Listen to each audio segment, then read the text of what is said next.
This week on the Righteous Tongues podcast, host FDT, the BX Boi and D.Bail asked the question, will Trump get Rocky out ASAP? Plus, first reactions to J. Cole and Dreamville's new project, as well as the Lost Tapes 2 by Nas reactions. But first, the fellas discuss Chris Brown and his recent controversial song lyrics, plus much more. This is the RTP, where we speak fluent hip-hop. We got Chris Brown. He just dropped a new album that we talked about on the last episode. For sure. The song that I mentioned that I liked the most on the whole album was a song called Need a Stat.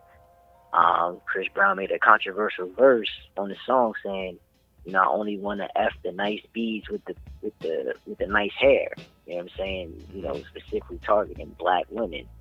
And, you know, it's been real divided. Like, some women are like, you know, nah, he just, you know, he can have his preferences, or, you know, blah, blah, blah, you know, who knows what nice hair really is. And then you got the other women on the other side, they're like, yo, he's straight dissing us. Like, nah, we need to cancel him. You know what I mean? We're done with his antics.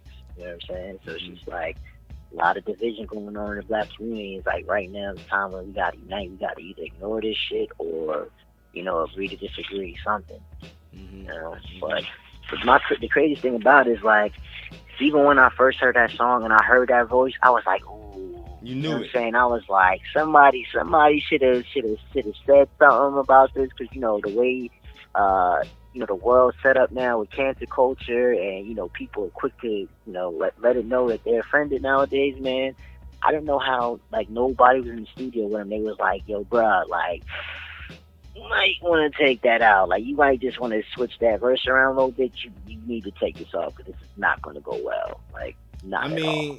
You know what I mean? I would have told him not to put that. But again, you know, it all comes down to, is it preference? Because, like I said, we've all been discriminated before, you know what I'm saying, from women on things they didn't like about you. You might not be tall enough, you might not be dark enough, you might not have a nice gray hair. Like, you know, that's just what it is. It is. You know what I'm saying? Yeah. So, is it really him just dissing black women, or is it just like, yo, these are my preferences, I like what I like? You know? Go ahead, D.Bail. I mean, I have a exclusive throwback interview that's going to be on the Grussel Media YouTube page within the next couple of days. It's a throwback Chris Brown interview from, I think, 2007, 2008. And one of the radio hosts was kind of joking about one of the callers that had called in. And he hung up on a young girl when she asked Chris Brown for tickets. You think I can get them tickets to that celebrity basketball game? Why you hang up on her? I answered that for you. She sound kind of big. You don't want to mess with the big ones. Nah, she good. I love all ladies. You know, so when you think about the evolution of Chris Brown, there's no, like, surprise on why he has so many female fans. It's because of the type of person that he's always been. You know, he always has been accepting of his female fan base, no matter how hood, no matter how much other people rejected them, no matter how many attributes other people have looked down on. Chris Brown has always embraced his female fan base. And I think that's why it hurt them so much to hear something like this, because it's like a total turn from how he used to be. But then again, when he first came out, he was a kid. And let's be honest, he was a very well media trained kid. You know, he came out under intense supervision and management with his record label, and they really cultivated and shaped his image. And it wasn't until the Rihanna situation that we started to see Chris Brown kind of morph into who he is today, for better or worse. And I hear what FTT is saying, but you got to understand, man, not only has Chris Brown, like, embraced certain attitudes towards, you know what I'm saying, certain people, but he's also haphazardly embraced the gang lifestyle that, you know, wasn't necessarily a part of his persona early on. He's also had some other incidents and run-ins where you could tell there's no active leadership in terms of in his life or in his circle. He pretty much runs the show. And the people that are around him, they pretty much go along with what he's saying. Because honestly, dog, if there was somebody there to say, listen, you shouldn't have put that in the song, there should have been people there years ago before he started getting involved, even with the gang culture, that should have pulled him to the side and said, yo, bro, that's not a good look for you, man. You an R&B singer. You a millionaire. Getting into the gang is not really what's good for you, bro. So it's obvious that he doesn't have anybody in his circle that's checking what he's doing. So he's living on the edge right now. He's doing what he's doing, and the consequences of that, I don't know, man. It's like, is it a Gucci situation where cats will speak out on social media for a couple of months, and then, you know, a couple months down the road, you still see people sporting them colors and still jumping out of their pockets to support big brands like Gucci? I honestly don't know, man. Chris Brown seems like he has that R. Kelly invincibility in terms of early R. Kelly is what I'm talking about. Not now, but where no matter how much drama Kel's got into, people continue to still support him over and over again. Like, now I think Kel's is kind of hitting the end of the road, and I don't wish jail on that man. I just wish justice for anybody that has been done wrong by his alleged acts. Chris Brown is like Teflon, man. So I think once again he'll rebound it from it. If he rebounded from Rihanna, which is probably like the worst thing on his resume, I think these couple of comments will be all good. You know, he'll do his next video. He'll have a whole bunch of women with the hair texture that he made fun of in the video, just to show that it's all love, and then people will be back on him all over again, man. Well, when I saw this, I can't say I was super surprised. I mean, just because of the erratic way he's been moving in recent years, and D.Bail kind of touched on this with, you know, him embracing the gang culture and just a whole lot of things. Just that, like, reckless energy he's brought compared to how when he started out. And I think you're absolutely right about the media training and just the people in his life at that time. They kind of kept him on point. He really wasn't, you know, acting like he's acting now, certainly. So I do think it was a slap in the face to a lot of the black women that have supported him. And the thing is that black women have been the biggest supporters of him. I mean, they have really rolled for this guy. I mean, when the Rihanna thing hit, you know, black women were like some of his biggest supporters.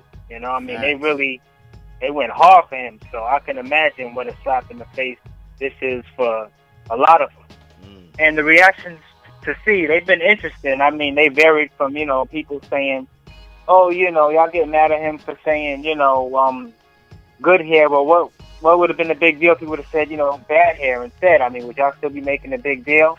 Wow. Then you got others straight saying, oh, he's a coon, and I just spent $200 on his concert, but I'll never spend another red cent. So, I mean, the reactions, they're varied, and they're, you know, they're he's really getting it right now. And I understand why, because when you put so much money and time and love and investment into someone, and they kind of say something like this, it's just kind of like, wow. So, I mean, I get it. And this is in line, I think, with what Chris Brown has kind of become. He's you know, he is what he is, and I think he has a lot of yes men around him who he's kind of, I guess, supporting, so they don't want to say too much, or maybe they support what he's saying. And there's another element to this, too, because I was talking to this girl I know, and she's dark-skinned, and she was saying that, like, a lot of light-skinned brothers, not all, certainly not all, but a lot of them, she says, she finds that a lot of them harbor views either like this or similar to this. And she said it's just an ugly, divisive energy that comes from a lot of them when it comes to dark-skinned women, you know, women that rock their hair natural. And, you know, I just noticed kind of a light-skinned, dark-skinned thing going on in some quarters, you know? Yeah. And he's just an ugly representative of that. And I would hate for a lot of dark-skinned sisters to think, you know, we're all like this, because just for the record, I'm light-skinned myself, to be ex-boy, but, you know, I do not think like this. I don't support that, don't rock with that. So, you know, I'm definitely all about the blacker the berry, the sweeter the juice. And I did want to go back to what D.Bail said about Chris Brown being a Teflon, kind of how like R. Kelly was back, you know, when he was dropping hits. Like, yo, that's what it is, man. If you ain't dropping no bangers, man, ain't nobody gonna be able to forgive you or get over that shit, man. So right. Chris Brown gotta keep dropping heat after heat, and you know, like you said, down the line they'll forgive him. You know what I mean? You're hot until you're not. You are listening to a clip from the Righteous Tongues podcast, where we speak fluent hip-hop. Hosted by FDT, the BX Boi and D.Bail. For more, please visit russellmedia.com. Peace, world. Welcome to the Righteous Tongues podcast, where we speak fluent hip-hop with your host, FDT. Yo, what's up, y'all? Hope everybody's staying cool. It's hot like an oven outside. But we're gonna get to these topics, man. How y'all doing, man? The BX boy. BX boy in the place. What's good? Just the second emotion of FDT. Hope y'all staying cool on this hot day. Got some hot topics, so let's get it. For sure, man. And I be your media art specialist, D.Bail, and this is the Righteous Tongues podcast, where we speak fluent hip hop, powered by GrussellMedia.com. And before we jump into the topics, first and foremost, we just want to give thanks and recognition to everybody that has been supporting. The last podcast episode of the RTP is Lil Nas X Hip Hop, exceeded over 200 views, and that's a pretty amazing feat because, we don't really have no machine behind us, man. We just word of mouth, you know what I'm saying? And big shout out to FDT, man. I know you've been putting a lot of people up on the podcast, in the YouTube world, and the BX boy. I know you've been putting a lot of your coworkers and your peeps from the Bronx, up on what we got going on. And I do my little 1-2s as well. But in addition to that, we also have reached over 1,000 subscribers on the Grussell Media YouTube page. So we just want to say thank you and much love for that. We got a lot more content coming your way. So, the Righteous Tongues podcast is here to stay. And, it's one of those things that we're trying to gain a more consistent schedule. But right now, we're just doing it off the strength, off the love, and we just appreciate everybody's support. And so continue to like, continue to comment, continue to share. And as FDT has stated in the past, if you have any topics that you feel like we should be covering, go to the Grussell Media Facebook page and drop us a line, and we'll definitely add your suggestions to the topics. And eventually, once again, we want to get other call-ins, call-in opportunities so people can, chop it up with the RTP crew, man. So peace and love to everybody out there, man. We appreciate you right here, right now, RTP. You know what I'm saying? So, we back, man. As my brothers and my cousin have stated, it's hot out here, man. We're in the midst of a very serious heat wave here on the East Coast in the tri-state area, Delaware included. It's just been real wild, man. So it's dangerous right now. So if you're listening to this over the week, that heat wave is supposed to continue for the next couple of days. Just stay cool out there. Make sure you're drinking water. Don't sleep on this weather, man, because unfortunately, people are going through very serious health issues, even leading up to death with this current heat wave, man. So stay cool and stay safe out there, yo. What we looking at, man, FDT, in terms of our first topic, man? I don't know, man. You giving the weather report now, man? What's going on, man? Yeah, man. Just letting people know what's good. Y'all all mentioned that it was hot. You know what I'm saying? So I'm just letting people know. It is, man. We got to give context to the listeners, man. Just wanted to say, man, it's news to me. I ain't even realize the last episode got over 200 views, man. That's what's up, man. We've been saying, man, we growing. So on to the first topic, we want to let everybody know here at the Righteous Tongues podcast, man, we want to give a big free ASAP Rocky, man. The homie's locked up in Sweden right now, and he's going through it, man. He's really going through it. It was about a few weeks ago, ASAP Rocky was on Instagram. He was live on Instagram showing these two residents Sweden, they were harassing him, assaulting his bodyguard, grabbing women sexually, all type of things. And then, ASAP and his crew, they got tired of homies, and, they stopped bailing them out. You know what I'm saying? And what's crazy is, when news first broke out, I saw the TMZ video, and it just only showed ASAP Rocky and his crew stomping homie out. You know what I mean? If it wasn't for D.Bail sending me the prior video with A$AP Rocky, I would have thought they just, beat some dude up, some chump shit, but that wasn't the case at all. Yeah. You know what I mean? But I just find it very weird that, these guys, A$AP had a security guard, a bodyguard, big dude, you know what I'm saying? What the hell is he getting paid for? You know what I'm saying? Homie smacked you in the face with the camera or his phone. That was when you should have stomped him into the finest wine. You know what I mean? So it's just the security guard, in my opinion, he failed on that one, man. You're supposed to just protect the celebrity by all means. But I don't know what they paying him for. I mean, he did protect to a certain extent, man. I don't really want to put homie in a bad predicament because we don't know what actually, you know, the conditions of security are. You know what I'm saying? How far somebody could go before, you know, something could happen. And not for nothing, it really didn't matter because they got arrested either way. So if he would have stomped out the dude for hitting him with the headphones, he would have got arrested, and they fought the guys Yeah, the ultimately anyway. bodyguard would have got arrested. Well, they're all So currently you saying arrested. this whole crew? They're all okay. They're all Yeah, arrested. there's two other detainees that are currently locked up with ASAP Rocky, as reported, you know, via Kim Kardashian's Twitter page, and we all know that she has been leading the charge, you know, with this jail reform situation, and she and Kanye West have been in direct talks with the president to try to find a solution. And just about 5-6 hours ago, our president tweeted that he spoke to the Swedish Prime Minister, and he assured him that American citizen ASAP Rocky will be treated fairly. Likewise, Trump assured him that ASAP Rocky was not a flight risk and offered to personally vouch for his bail or an alternative. And he also states our teams will be talking further, and we agreed to speak again in the next 48 hours. If Trump would have pulled this off, man, a lot of people will be looking at him different. Election time coming around, like this, you know what I mean? This would be a good look for Trump if he could get ASAP out. Not saying that would wipe away, you know what I mean, all the crazy and terrible shit he's done, but I'm just saying, man, that could be a start. Go ahead. Now, do you think, even with that being said,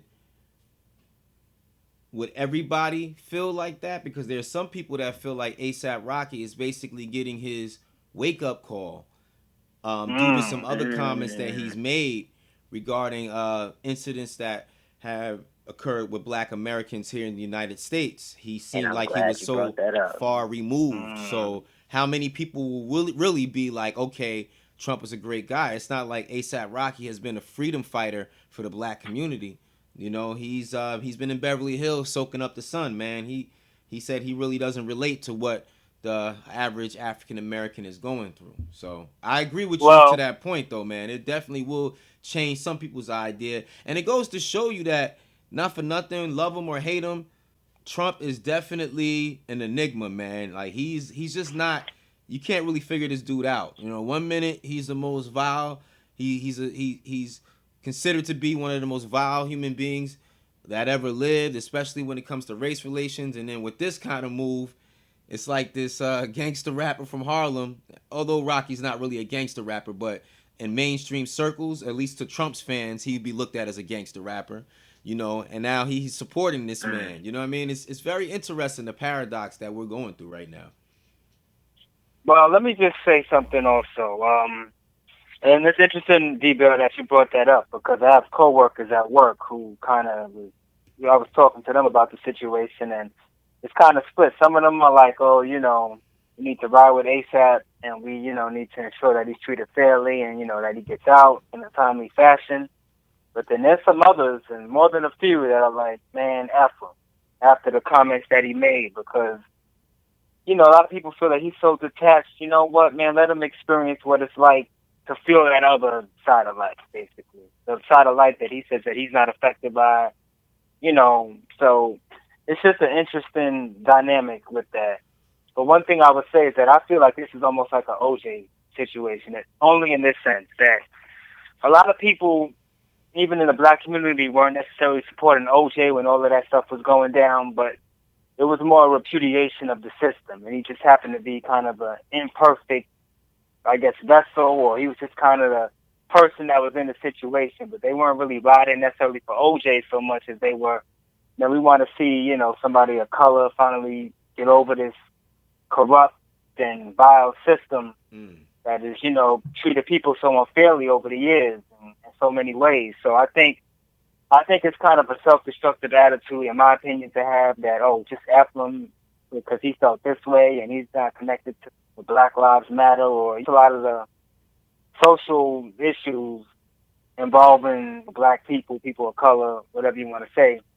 I think that you need to look at this bigger than just ASAP Rocky, because this is so much bigger than it. This could happen to anybody. If this is happening to a major rapper, what do you think is going to happen to Joe Blow off the street? if he gets into some situation out there. I mean, it's probably going to be worse. So I think you don't have to agree with ASAP, and I certainly don't with what he said, but I think it's more helpful to support him in this situation because it helps all of us. You know, he's an imperfect vessel in this situation. Nice. But the situation is so much bigger than him and a lot of this other stuff. So I just think it's more constructive to really fight for him to get out because it helps us all. You know what they say, a rising tide, lifts all boats. So that's just kind of how I look at it. What do you think is going to come out of this? Like, I mean, FDT did ask a question. Like, how do you feel this will change the support of Trump in the black community? Does ASAP now get on the platform when he comes home and says, yo, unlike LeVar Ball's sons, you know what I'm saying? Who kind of, lazily gave Trump credit after they got out of that situation where they were stealing overseas. Does ASAP Rocky come home and drop a Trump anthem? And, I mean, like, how far does this really go? I mean, seriously, though, man. That's real, though. It's interesting that you say that because, thinking about it now, anytime you're in a predicament like that and you're in the system and this man is overseas and, they say one thing about how his living conditions are, but who really knows? Only ASAP knows. And, you see Trump, one thing about Donald Trump, I will say that he's very in tune with what's going on. He's very smart. A lot of people think he's not smart, but he's very smart. Yeah. You got election time coming up. You got this situation going on. Right. He knows how people feel about him regarding race relations and Central Park 5 and immigration and just there's so many things. And he's also different from other politicians, especially Republicans, in that he's very media savvy and he still has like a Hollywood element about him. So you were right when you were saying he's an enigma. He's different. So he's able to tap in the shingles that other politicians can't. And if he sees this situation with ASAP as a opportunity to maybe ingratiate himself potentially with the black community, I'm not sure how successful it will be, but people are paying attention. Right. And you combine this with the LeVar Ball situation and, the situation in China with his sons and the UCLA basketball team, this is kind of building a narrative that he's willing to maybe go out on a limb in certain situations where other politicians would be more hands-off. Like, hey, he messed up. The Swedish authorities are going to do what they're going to do. And, right. It is what it is. So he's very smart in that regard, but it will depend on what he does. He's saying the right things now. Yeah. And also don't discount the fact that, and you mentioned this, D.Bail, that Kanye and Kim Kardashian are also in the background. They're kind of in his ear, about this situation as well. It's going to be very interesting. And to see when ASAP eventually does get out, because he will. It's leverage, what his attitude will be towards all of this. It'll be interesting to see if he pulls a LeVar Ball and basically it's like, F Trump, man, he ain't do nothing for me. Or if he's on another tip and like, yo, man, Donald Trump, he kind of looked out for a brother. And don't forget, ASAP, in his little Hollywood world, he's already kind of disengaged a bit from the quote-unquote black struggle, Black Lives Matter, whatever, I agree with that. This might not even be such a stretch for him to kind of maybe embrace Donald Trump more than you might think. Yeah. So, I could honestly see that, man. It's leverage, something man. to really look at. It is. He's almost like he's buying political capital in a way, or he's trying to. Like I said, do not be fooled into thinking that he's some dummy. He might be on some issues, but overall, his long game is very... He knows who to be around. He's aware. But I really wanted to unpack that because there's a lot of layers to that story, man. And all of this is literally ongoing as we're having this episode. It's evolving. We got to wait for it to unwind. It's a lot going on, man. Peace to the Righteous Tongues podcast.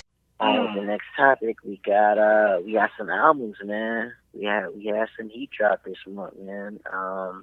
First album I want to talk about is J. Cole and Dreamville, Revenge of the Dreamers 3. Facts. Man, like, I can honestly say right now, so far, this is my hip-hop album of the year. Like, I'm giving this a 9 out of 10. Wow. And I'm about to, you know what I'm saying? I can go on why. from the first track, man. Like this album, right, has made me fans of a lot of artists I never checked or cared about. You know what I'm saying? Like the first song, Under the Sun, The Baby.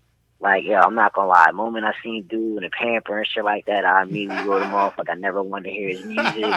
I didn't check on him. I didn't care to listen to him. But I just was like, yo, this is a grown ass man in pamper. Like, what's up, bro? Like, you tripping right now. You know what I mean? So that rubbed me the wrong way.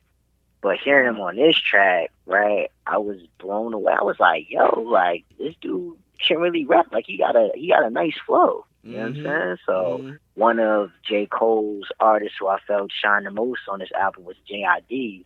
Now, he's a rapper I heard of. Another one I just never had the time, just never, thought to check on him. You know what I'm saying? I heard a few freestyles here and there. But yo, I think he did his thing on this album, and that made me go back to listen to his last album. Yo, So Much Heat dropped in 2018. He had an album drop in 2018. I didn't even know about it. You know what I mean? So that it made me want to go back and listen to his prior work. Just I feel like the album straight up and down was just stellar, because even the songs, like when I first would skip them at first, like I've grown to like those songs now. Yeah. You know what I mean? Yeah.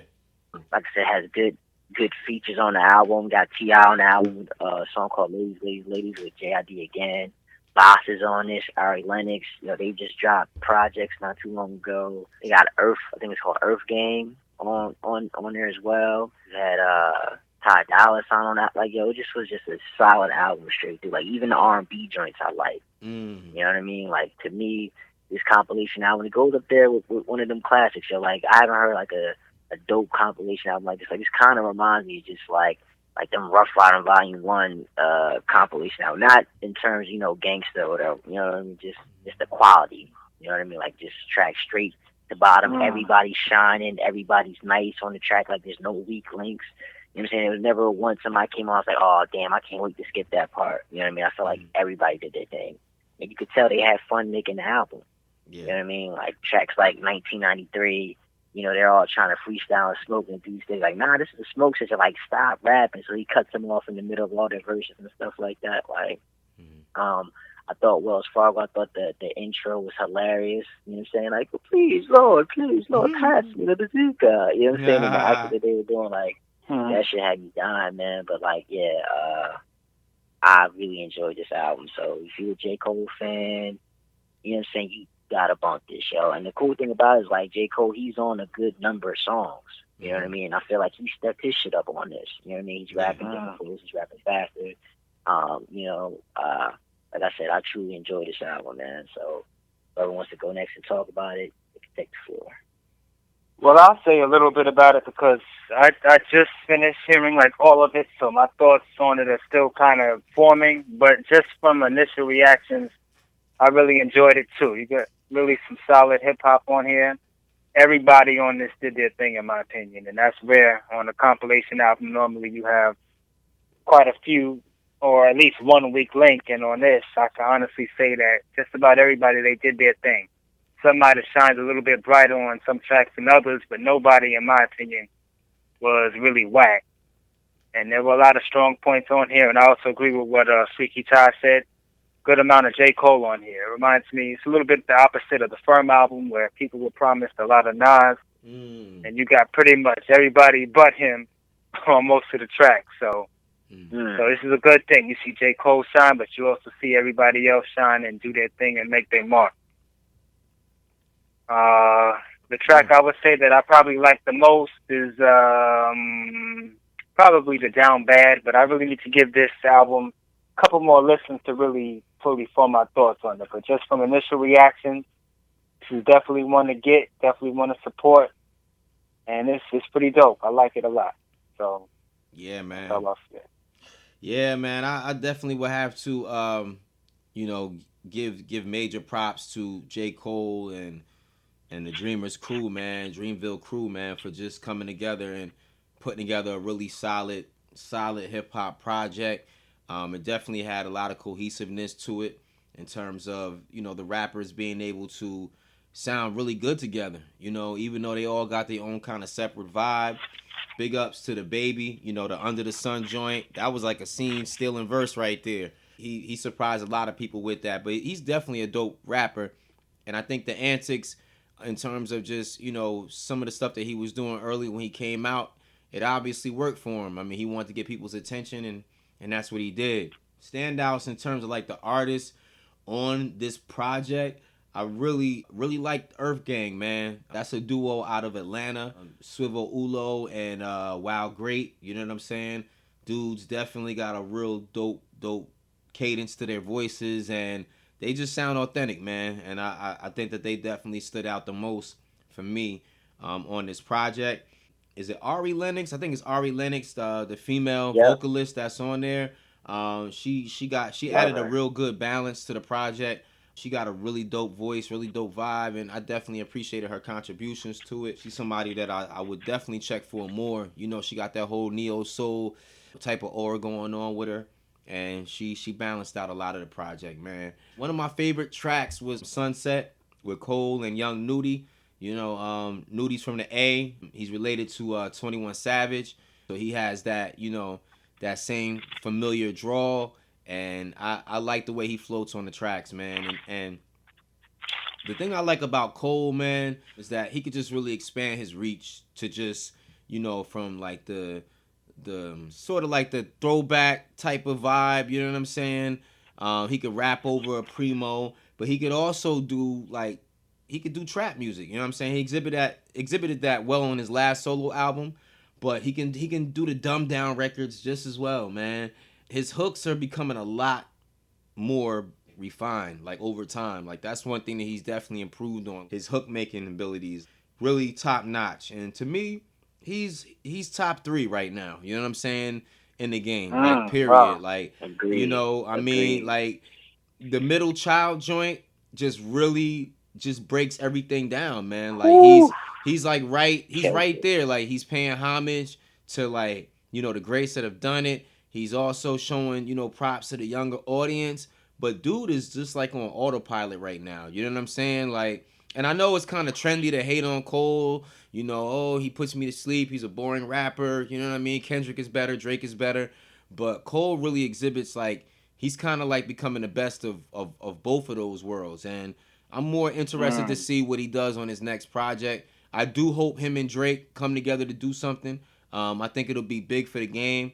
But if there's anybody that I feel the old heads could get behind and co-sign, one dude that's definitely kept it to the culture where somebody in their 40s or 50s could truly appreciate, I think Cole is that type of prototype where it's you know what? I don't like a lot of the new hip hop, but I'm proud of this dude right here. You know what I'm saying? This dude, if I could be proud of any young rapper today, Cole is definitely he's the top one, man. You know what I mean? I agree. A lot of them right co-sign there, man. too. So, overall, I think it was a great project. PTSD was another joint that I liked a lot, man. Got Me was definitely a dope record. It just sounded just natural, man. Overall, the whole album was cool. I can't say 9 out of 10. I can't give it the Rough Rider Volume 2 or Volume 1 cosign, but I can definitely say for this generation, it has a lot of replay value.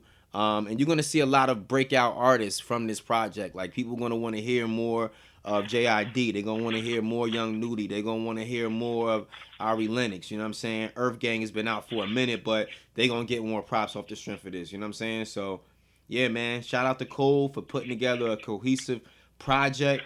Shout out to him for, knowing how to make records that resonate with the younger audience, but also showing people, listen, man, I really do this hip hop. I do this for real, man. So, yeah, man, good pick. Great album, man, for real.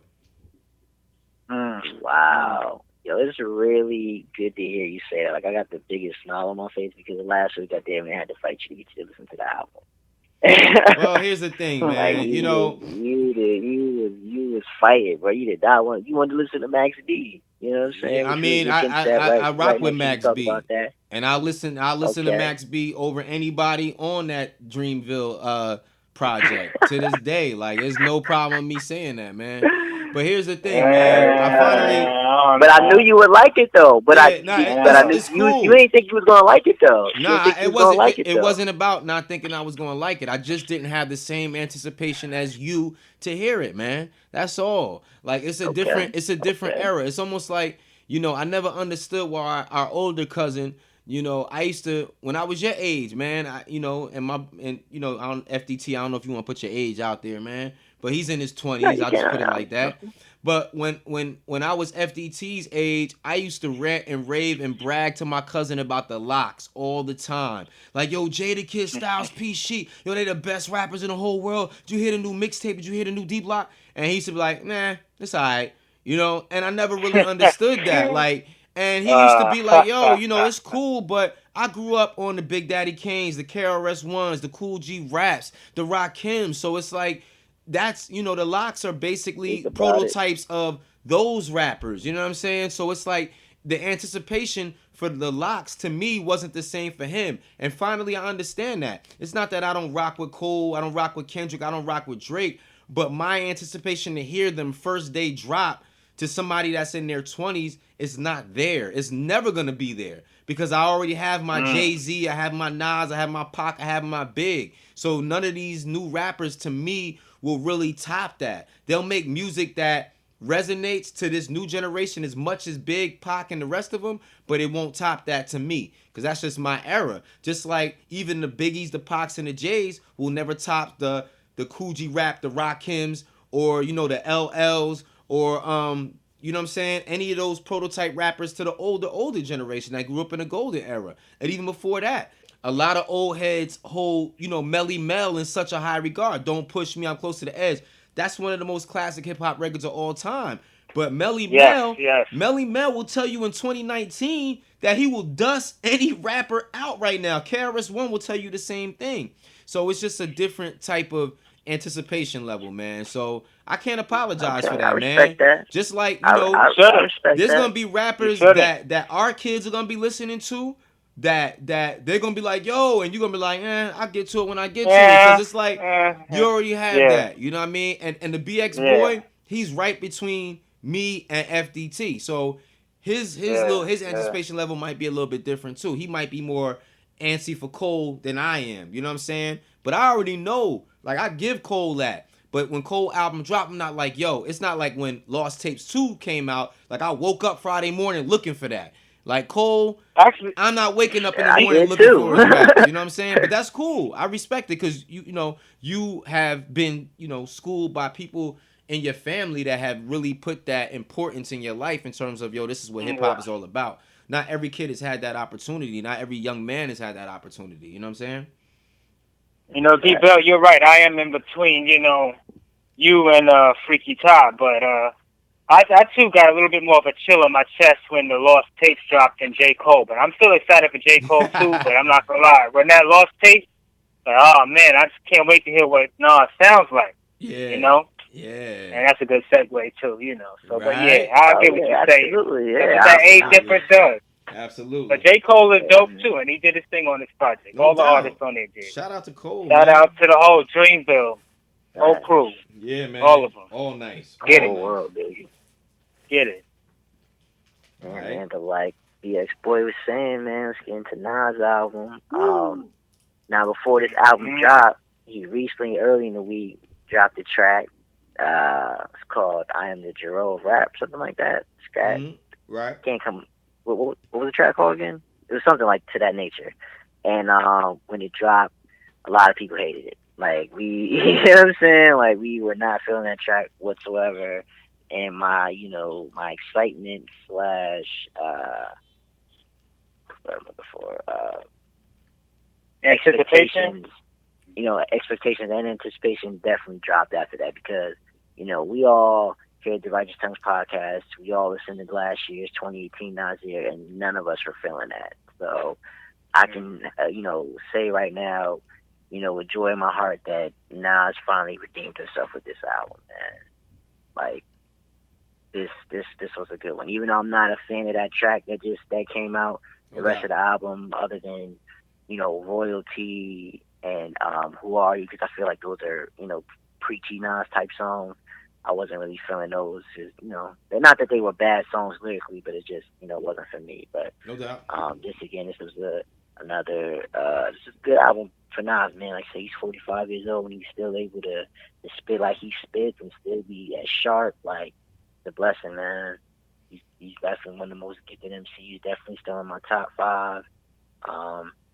Yeah, Nas saying you're definitely gonna appreciate this one. Like I said, because these are all tracks that were on the last 4 Nas albums. So you got, Hip Hop Is Dead.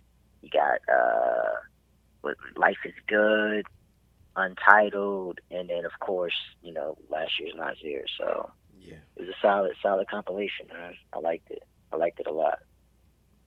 I really enjoyed it too. And I'm not gonna. When I first heard the Jeru of Rap track, I didn't dislike it as much as Freaky Tah, but I was like, how's he coming with this? I know Nas is a very creative artist that always likes to push the boundaries and kind of expand the thinking and just pay homage to a lot of the stuff that inspired him. So I was optimistic, even though it wasn't my favorite track. I was like, let's see where he's going with this. Okay. And I have to say, so far, I really, really enjoyed this album. Some standouts for me include No Bad Energy. I really like the Lost Freestyle. Ooh. I love the two. Favorite. I love the 2 RZA records. Tanasia. Hope I'm saying that right. Tanasia. And also Highly Favored. And I gotta disagree with Freaky Tah quite a bit. I really liked Who Are You, because to me that's classic Nas. He always gives you some gems, some things to think on, some things to really feel, and I thought that was one of those tracks. I get why some people might say it's preachy, but some people say that about J. Cole, and a lot of the quote-unquote conscious rappers always get that label. Talib Kweli, you name it. So, but to me, Nas he's good at giving you different things. Got stuff for the streets, got stuff for the ladies, got stuff to make you think, got stuff, on a pro-black tip, and somehow he manages to kind of mix it all into this, great musical gumbo. So I really enjoyed that track. What else? I would also say I really enjoyed It Never Ends. I love the tribute he had to Prodigy as well, Queensbridge Politics. Wow, yeah. Yeah. Overall, this album did have a few songs that didn't hit, but overall, I really enjoyed it. I still think the original Lost Tapes is still one of the best things Nas ever did, period. Album, whatever. Unreleased, whatever it is. But this I thought was a very solid follow-up. I think it's really good for people of our age group and people who grew up listening to Nas, but also to give the younger generation some gems and also, some inspiration and some things to think on. Because, when I first started listening to Nas, I was young and my mind wasn't necessarily where it is now, but I was still able to get enjoyment and really just get some gems out of the stuff he was dropping. So, this album is definitely A-OK in my book. No doubt, man. Sure. No doubt. Hey, man, it's definitely a good look whenever Nas can put together some lost tracks and give the fans exactly what they're looking for. Nasir was definitely disappointing. I wouldn't say everybody here at the Righteous Tongue podcast didn't like it, because looking back at that episode, we all have favorable things to say about it. Obviously, it wasn't our favorite project, but I don't think we completely crapped on it. You know what I mean? It was something that we were like, well, we definitely. I think we all gave them 6 out of 10s. Yeah, 6 or 7. I think I gave it a little bit higher than a 6 out of 10, but I have to look back, man. But in regards to the Jeru track, you know what I'm saying? Jeru of Rap, Scat Attack. Got to remember where Nas is coming from in terms of his father being a jazz musician.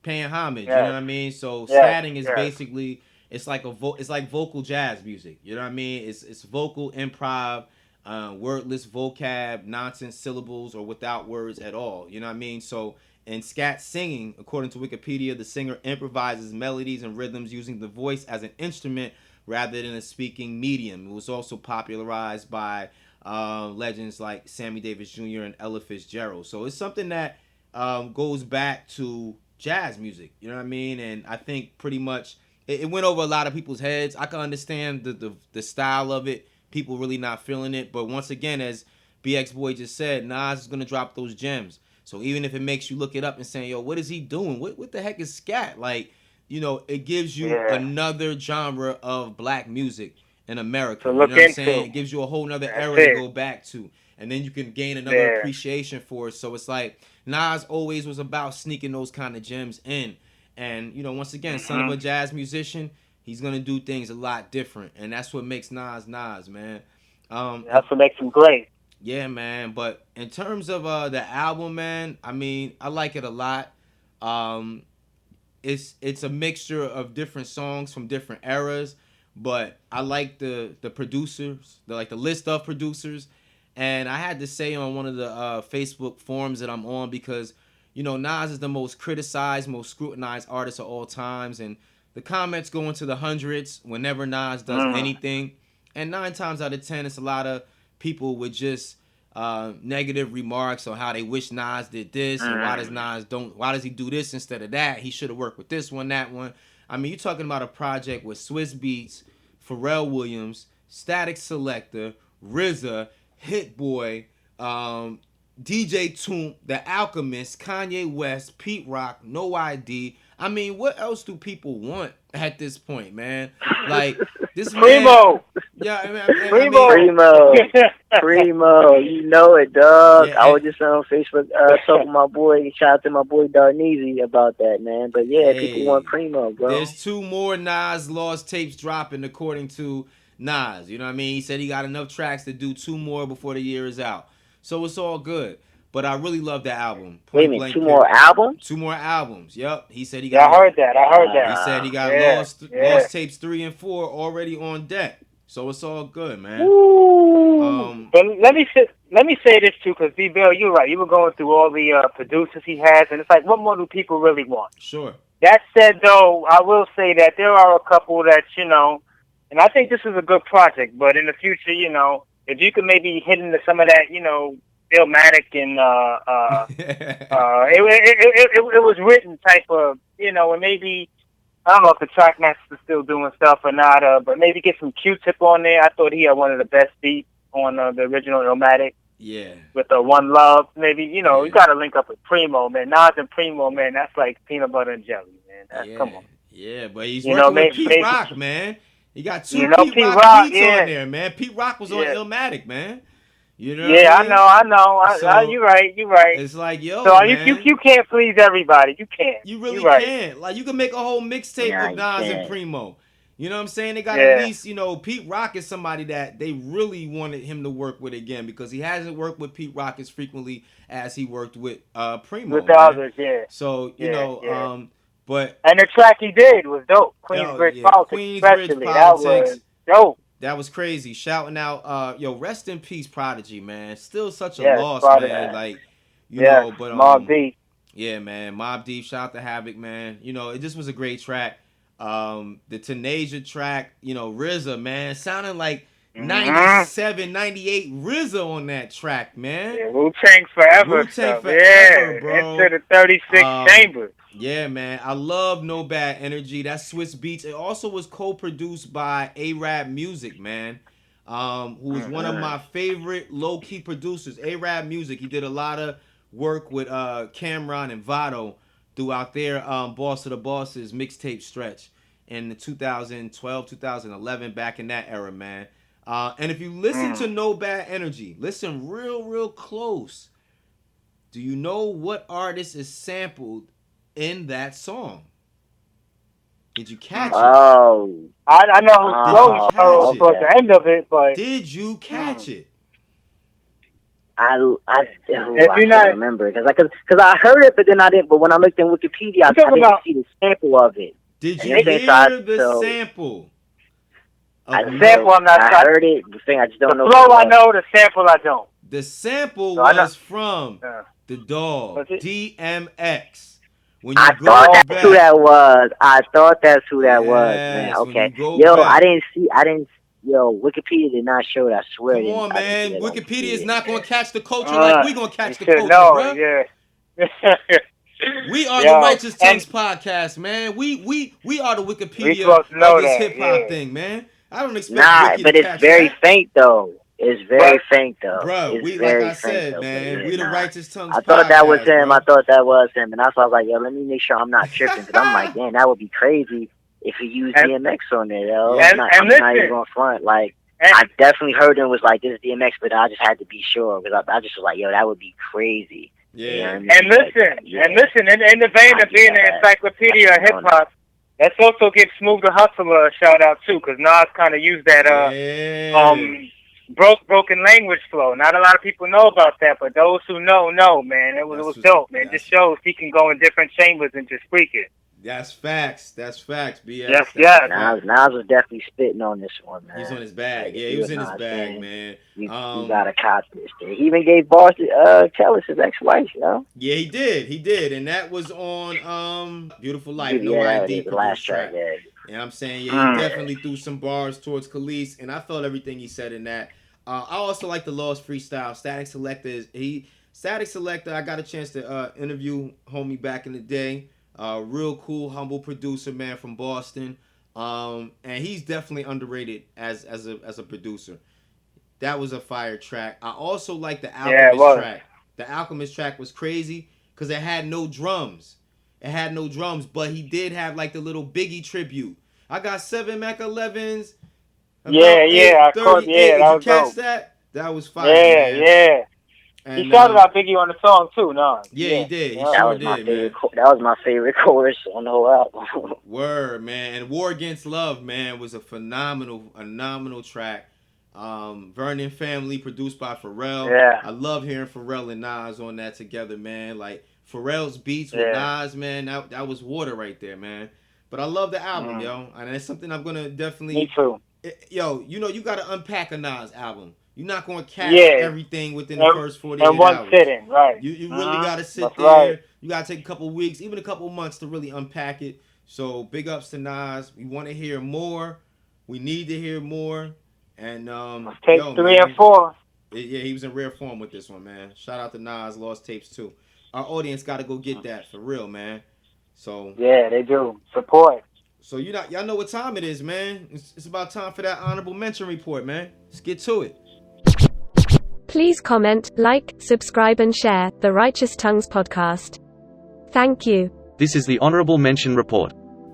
Yo, man, we gotta talk about these Jermaine Dupri comments, him commenting on female rappers in today's game, saying they sound like strippers, you know what I mean? Like, I find that very offensive, man. Like, that's kind of a messed up thing to say, just off the simple fact that, like, we know Jermaine Dupri is a producer. You gotta speak his truth, man. He's also a rapper as well, and we can go dissect his lyrics, and we can also say he's only ever rapped about money, cars, and women. You know what I mean? So, like I said, and now the chicks he's talking about, Cardi B is the only one that really was a stripper, because Nicki Minaj isn't a stripper, Meg Thee Stallion is a stripper. She's in college. You know what I mean? So it's just like, I just thought that was very stupid of him to say. You know what I mean? He definitely had some clapbacks. Cardi B came back and she said, "Yo, this might be true, but at the same time, this is what sells. This is what people want to hear. They want to hear about her, what. You know what I'm saying? They want to hear her talk about, sex and different things like that, because sex sells. You know what I mean? In the long run. But I just thought it was crazy, something like that coming from him. It's just like, bro, you rap too, but you're not a conscious rapper. So it's like, you sound really hypocritical. You know what I mean? Yeah. I mean, where was all that same energy for, Lil' Kim and Foxy Brown and, Queen Pen when they were out back in the day and rapping about the things they were rapping about? I mean, they weren't necessarily that's strippers, always been a staple, but it was very highly sexualized hip hop, man. So I don't really maybe it feels more prevalent. I think it feels a little bit more prevalent nowadays, though. Maybe, but you know what? I think people are just genuinely shocked and a little bit upset that Cardi B popped off, man. That's why I keep rooting for the girl, man. It's like, how the heck did she make it? Like, she had so many people like laughing at her, rooting against her, and I think people are low-key salty because they didn't see that potential in her. They didn't give her that opportunity, and now she's the biggest female rapper in the game, and nobody could claim rights to her. You know what I'm saying? They slept on her. They really did. So I think people are more upset that they weren't able to do it. You know what I'm saying? And I'm gonna be honest. I heard that JD's comments were taken out of context. And I also know the Brat, who was JD's flagship female artist for So Def Records, came out and defended him as well. So, I don't really see much of a difference between Cardi B and Lil' Kim, man. I really don't. But yeah, but some of his comments though were also interesting in that he wasn't just going in on that fact, but he was just saying he feels like they're rapping, about the same things and not really showing like who the best rapper is. So I think it's also challenging them too in a way, because it's like everybody's rapping about the same stuff, sex all the time and things of that nature. So I don't think it was just a whole stripper angle. I think it just it's part of a narrative kind of that's just Gotcha. So I get that, because you got to remember he came from an era with the Brad, and you did have Lil' Kim and Foxy and Queen Pen, kind of with the more sexy style or whatever. But you had Queen Latifah, you had Left Eye, you MC man, Light. MC. It goes on and on. So he came from an era, where it was a lot more variety. I think that's more what he's getting at. Maybe he could have said it in a better way. And I don't think he was just singling out Cardi. I think there's quite a few of them out there where, outside of sex, what else are you really saying for the most part? So, I think there's a little bit more to his comments than that, but he could have said it in a better way. But I do agree with him. I do think, the substance is lacking with a lot of it, in my opinion. Well, I disagree with you for a little bit with that, just for the simple fact that, there are female rappers that rap like a Queen Latifah, and so like you got a female rapper by the name of Rhapsody. You got the female rapper from Chicago. These females, they rap about all different types of things. They have good subject matter and all that, and they can really spit. You know what I'm saying? Like Cardi B mentioned a lot of other female rappers who rap to that type of level, but people don't support them. But that's the thing. Cardi B had to mention them for them to even really get any kind of light and attention and shine. I think that's part of the issue also, and that's a big thing with the media. What the media chooses to, and the audience. Ultimately, the audience is, in part, also helps decide what's popping. So I think it's both. It's a multifaceted issue. I think he was kind of hitting on that, maybe not in the best way, but I understand where he's coming from, and I agree with him in part. At least in part. In part, I would say that. Okay. Not completely, but I definitely agree with some of the things he's saying. I understand, I think, where he's trying to go with it. No doubt. Yeah, those people can say the same thing about male rappers and them rapping about the same thing about violence and drugs and women and money and stuff like that, jewelry.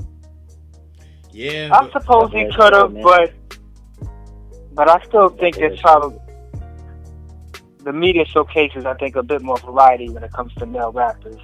Probably because there's simply more of them. Exactly. Good point. And more of them prominent, So I think it's a little bit different in that regard too. Good point. Like I said, it's a big issue. My honorable mention was taking a look at the Glasses Malone, West Coast rapper Glasses Malone, Tupac Must Die record, which is causing a lot of controversy because it basically showcases the point of view from gangbanger who passed away, Orlando Anderson, also known as Baby Lane, who was assaulted the night that Tupac was murdered during the boxing match, the Tyson fight, man. So this record basically goes back to the beginning or through the beef between Death Row and other Crip members in the streets. Trayvon Lane, his chain was allegedly taken by Orlando Anderson, and then they kind of crossed paths in that fateful night in Vegas, and subsequently Orlando Anderson was assaulted by Tupac, Suge, and crew, and then a couple hours later Tupac was viciously murdered in a drive-by shooting. So this Glasses Malone record, it showcases that point of view from Orlando Anderson and how Tupac's involvement with gangs is something that he should have avoided, and that pretty much Tupac wrote his own fate. And one of the taglines that Orlando Anderson had in the video was, "What would you do if you were jumped by 7 gang members?" Almost alluding to the fact that, it's tragic that Tupac was this huge rap and movie figure that passed away, but he kind of deserved it. And that's basically what the video was implying, man. So it's causing a lot of controversy.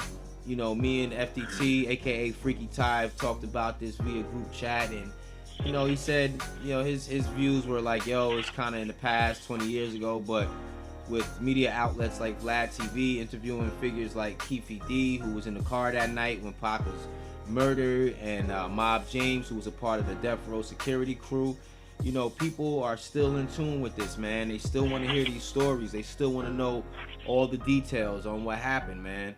And it's still a very touchy subject. It's a very, very touchy subject. And even if you think about just recently, you know, 6ix9ine and his involvement with the gang life and how that worked out for him, it is something that is very prevalent in the music industry, where rappers and even R&B singers like Chris Brown are finding themselves in these situations, getting involved with gangs, man. So it's stupid, man. It's serious, man. It's serious. So that's my honorable mention. Something I think, you know, the video is it's not for the faint of heart, you know what I'm saying? But if you're into hip hop, it's definitely something you should check out. Other people are praising Glasses Malone for his creativity in terms of, you know, the video, and just saying, wow, that's just a different side of it. And there's some people that believe that Pac was an instigator, man. That Pac basically put himself in that situation, and what happened to him is what happens to people in the streets when they're not moving right. So, you know, myself, I don't really have a particular opinion. I just know that that loss of Tupac is something that still resonates with me to this very day. You know what I mean? Because I just think he would have been such a major positive contribution to our country right now. Just having somebody like him alive, man, being woke and being in his 40s and just being a totally different man. So I always think about that, man, because he was such a brilliant dude. But Glasses Malone, man, yeah, he definitely struck the world with this viral video, man. Tupac must die. So you know, I was just gonna say, it's interesting, you know, watching the video. I didn't really think of it as a diss record, and it's definitely not painted as that. Right. It just kind of seems like it's coming from the op side, from his opposition, from his rivals or whatever, you know. Yeah. And then kind of telling their side of the story. So you have to think, for years and years we've lived with like a one-sided narrative, or, you know, Tupac jumped on a guy and the guys drove around afterwards looking to, you know, do whatever, and then they shot him. But I mean, it's a lot that goes into that. Yeah. You know, and one thing I will say is that, you know, a lot of this stuff is alleged and we don't know for sure, but, you know, that Puffy or Bad Boy, you know, had like, I think, bounty out for, I think, Death Row chains and things of that nature, and this is, I think, a lot of the stuff might have jumped off. Wow. So, I mean, you know, there's a lot of moving elements to it. And I know Mob James, he touched on that, and I believe some Crips who were around at the time also touched on that there were rumors going around that might have played a part. And it wasn't just Tupac maybe jumping off the handle, but instead of treating this like the gang situation it was, and that he should have, he was looking at it more as like, oh, this is a Death Row versus Bad Boy thing, and, you know, gangs just happen to be involved. But really, he was getting himself involved in a world that he had no business getting involved in. And if the people around him would have did due diligence, you know, maybe, and who knows, maybe he would have struck off on his own and did something crazy. But who knows, if the people around him would have tried to keep him away from that, out of that, you know, maybe he would still be here, you know, kind of giving the world, you know, his gift, his talent, instead of, you know, you know, not being here with us. So it's just a sad situation all around. You know, a lot goes into that, a lot of street stuff, you know, that probably can't really be touched on, and that we probably will never know the real truth. Yeah. In all actuality, but, you know, I can understand why from the opposite side they wanted their side of the story to get out, because I'm sure there's been a lot of mistruths and things going on out there, and, you know, with the internet, somebody say something, and the next thing you know, man, it's the truth, at least for the internet. While, you know, on the streets, people know what's really going on. Peace to the Righteous Tongues podcast. My honorable mention. It's just something a little bit old, but I thought it was interesting. Irv Gotti had an interview on Vlad TV, and he said something that was kind of crazy. He said he believed that Satan saved 50 Cent after he got shot. And I remember when I heard this, I was like, whoa. And I mean, obviously, this is not surprising coming from Irv Gotti, you know, in that camp with Ja Rule and the whole Murder IMC movement. But I was just like, wow, man, he's taking it beyond, you know, just some street stuff. He's like really trying to find some kind of spiritual reason that, you know, this all of this happened. And my opinion on it is this: and it's been almost 20 years. It's clear these guys are never going to get along. Yeah. I remember Ja Rule even spoke on it. He even said why he did it. And Irv Gotti touched on that too. He believes that 50 Cent is an agent of chaos. And you know what? I have to be honest with you. I'm a 50 Cent fan. I like a lot of his music. But when you look at the way 50 Cent has been moving, the constant bickering and beefing, especially with people that were down with him. I mean, from Bang'em Smurf to Lloyd Banks to The Game to I mean, we got the stuff with Young Buck now, which is just crazy. I mean, I mean, you had, I think, Chaz Williams. I mean, it's just a lot of stuff, man. I believe he even got into it with the Lost Boys when he was first starting out, and I think they helped put him on, or he was rolling with them initially. So it's just a lot of things, man. I can understand him being an agent of chaos, because I do think he's someone who, you know, he's either you with me or you against me. And, you know, something could set him off, you know, where, like, you know, you think you're down with him, next thing you know, he's going in on you. So, like I said, I just think, you know, there might be some truth into the... I can't give it the whole, you know, Satan part. Like, that's, you know, Irv Gotti, he can whatever with that. But in terms of him being an agent of chaos, I mean, if you look around this circle, I mean, it seems like it's always shifting, always changing, you know, he's always into it with somebody. So I just wanted to get your thoughts on that.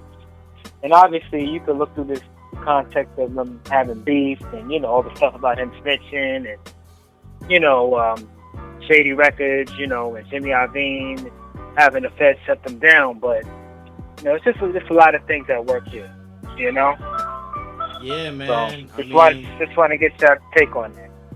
Yeah, I mean, you know, you're looking at these situations, and that beef is probably one of the longest standing beefs in hip hop history, whereas other people have finally pieced it up and moved on in other situations. This beef cuts deep. And rest in peace to Chaz Williams, man. He passed away this past week, man. So rest in peace to him. And, you know, Irv Gotti, he has his feelings. I really don't have much to say about his Satan comment.